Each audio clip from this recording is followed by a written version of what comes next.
Hi, this is Dr. Matt Lawless bringing you another knee moment from Knee Fit and 5 and MSM products. So I've had a lot of people ask me about how do they know if they have a medial meniscus tear. And interestingly enough, Scott from physical therapy started talking about his knee pain and how he had medial sided knee pain. So I said, well, that's interesting. Maybe we can do a video of how I would find somebody in the office and do an exam and a history on them and find out if they have a meniscus tear or not. So that's what we're going to do today.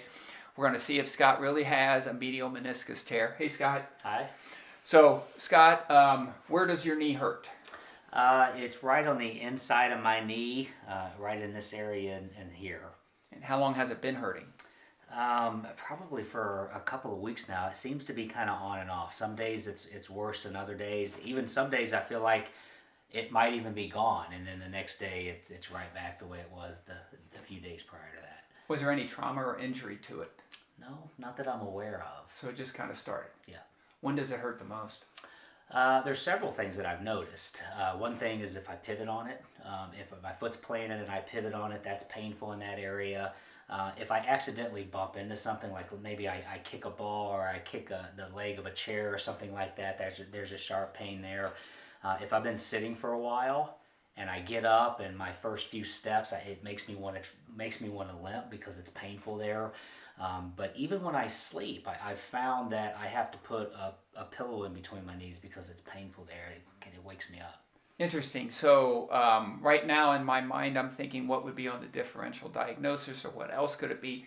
And Scott is, what he's told so far is pretty concerning for a medial meniscus tear. I say medial meniscus tear because, again, a refresher, the medial aspect's the inside of your knee and a lateral aspect over here. And as the knee model shows, you have a meniscus on the inside and the outside. And it's far more common to have a tear on the inside, which Scott is trying to describe or tell us that that's what he has. Is there anything that makes it better?